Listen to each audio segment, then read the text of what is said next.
แต่ว่าบทสอดคล้องกับกฎหมายเรามันจับมาเลยลบล้างมันเลยจังกี่แล้วอันนี้เว้าไล่เถื่อกับ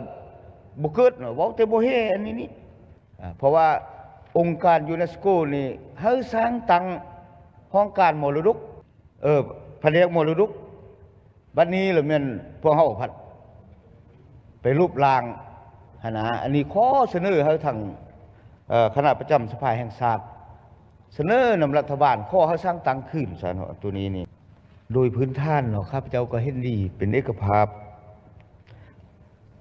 เกี่ยวกับการประกอบความเห็นของต่างหน้าคณะประจำสภาก็คือบรรดาท่านที่ได้ประกอบความเห็นผ่านมาหั่นเนาะข้าพเจ้าก็เห็นดีเทียบเซ่อง3 ปีผ่านมานี้เนาะมาเบิ่งการรายงานของทางรัฐบาลก็เห็นว่ามีหลายอันคืบหน้าอันนี้ข้อเป็นเอกภาพสูงเนาะก็ข้อเสนอให้ทางรัฐบาลสืบต่อใส่บรรดามาตรการที่ได้จัดตั้งปฏิบัติผ่านมาให้เข้มงวดกว่าเก่าเนาะเห็นได้ให้สภาพมันนับมือนับดีขึ้นแต่เนาะมาเบิ่งสภาพตัวจริงเนาะก็ยังเห็นว่าก็ยังมีหลายอัน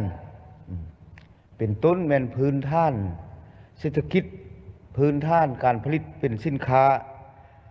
และอื่นๆนี่ก็มาเบิ่งแล้วนี่ก็คือว่าบ่ดีเท่าใดคือกับตัวเลขตัวผ้าที่แสดงออกอยู่ในอันน่ะบุตรรายงานทั้งเนาะอันนี้ความจริงเนาะเป็นต้นถนนหนทางบ่เรื่องการผลิตเป็นสินค้าบ่อันนี้นี่ข้าพเจ้าคิดว่าก็ยังอยู่ร่วมพระบางพวกข้าพเจ้าก็ยังมีหลายอันอยู่เนาะที่ต้องได้เอาจะใส่อันนั้นอันหนึ่งอันสองมาฟังห้างเสียงเนาะจะแม่นทางโซเชียลบ่จะแม่นไปลงพบปะประชาชนบ่ก็บ่ดีเท่าใดเลยมีหลายห้างเสียงอย่างจมอย่างว่าบนหมดเลยแม่นความนิยมชมชอบความเชื่อมั่นนี่ก็ยังได้ระมัดระวังเลยได้ระมัดระวังอย่างโจมตีพรรคโจมตีรัฐอยู่อันนี้ครับเจ้าข้อมีบางความเห็นคือนั้นจังสันโตไปนี่อยากให้เสนอให้รัฐบาลนี่ต้องได้เข้มงวดต้องได้วิเคราะห์วิจัยเบิ่งเนาะให้มันลึกซึ้งเป็นต้นเป็นปัญหาอยู่ในคงเขตเศรษฐกิจนี่ก็วิเคราะห์วิจัยอย่างวิทยาศาสตร์แท้ๆเติบโตมันเติบโตแบบมั่นคงบ่แบบท่าวอนบ่แบบยาวนานบ่หรือว่าเติบโตแนวใดเนาะหั่นนะเก็บรายรับก็คือกันเนาะอันนี้ก็เอกภาพคือบรรดาทานได้ประกอบมามันยืนยงแล้วบ่การเก็บรายรับเฮานี่หรือว่ามันอิงใส่แต่บ่แฮ่บ่หรืออิงใส่ทรัพยากรอื่นๆจังซั่นจะให้เพิ่นวิเคราะห์วิจัยมันคักแน่เดี๋ยวนี้ปัญหารายรับจากที่ดินเนาะก็เป็นรายรับหนึ่งที่มั่นคงที่จะเป็นพื้นฐานยาวนานแต่ว่ามาเบิ่งรวมแล้วแม่นการเฮ็ดเวียกเกี่ยวกับที่ดินนี่พวกเฮายังบ่ทันคักเทื่อเนาะการออกใบตาดินเนาะอันนั้นก็ยังซักซ้ายังซักซ้ามันก็มีหลายสาเหตุเนาะ1แล้วแม่นปัญหาเครื่องไม้เครื่องมืออุปกรณ์2เรื่องปัญหาการกลไกในการ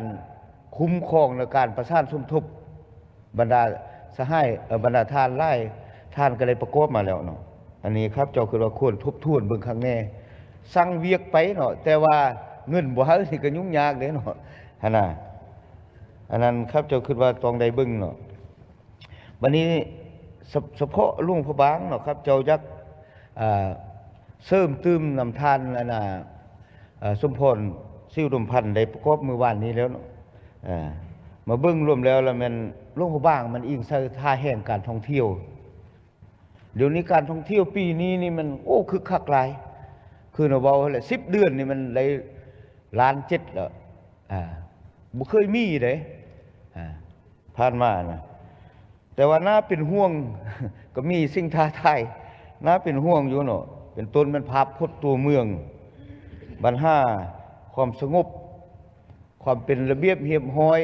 ป ปรากฏการณ์โยโทเนาะอันนี้ก็ถือว่าโอ้ก็น่าเป็นห่วงตอนเช้า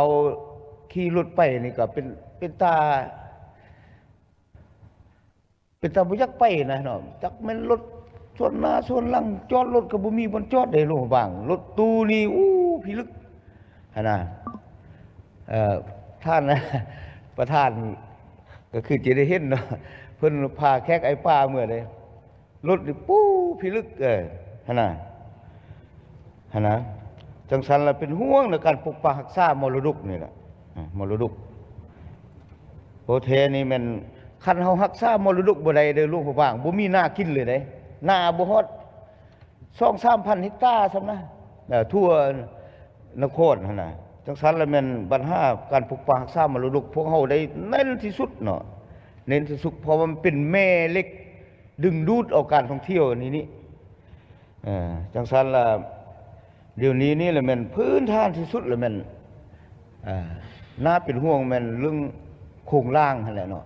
เส้นทางไปตัดกองสีเนาะไปแหล่งท่องเที่ยวอื่นๆนี่ยุ่งยากเข้าไปเราเขาบ่ยังมาตื้มหั่นนะความหมายมันหั่นน่ะไปเห็นอยู่เนาะเขาก็ยองอยู่แต่ว่ายานเขาบ่มาเนาะหั่นน่ะอันซ่องมาเป็นเรื่องการคุ้มครองบริหารอันนี้ครับเจ้าอยากขอเน้นเพราะว่าองค์การยูเนสโกนี่ให้สร้างตังห้องการมรดก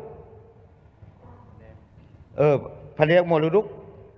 บัดนี้ละแม่นพวกเฮาพัดไปรูปราง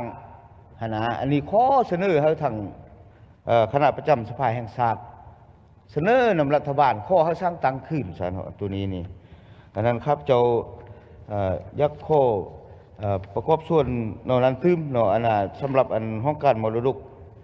บัดนี้อีกอันนึงเนาะพวกเฮาก็ประกอบมาไล่ท่านแล้วความเห็นนั่นน่ะเรื่อง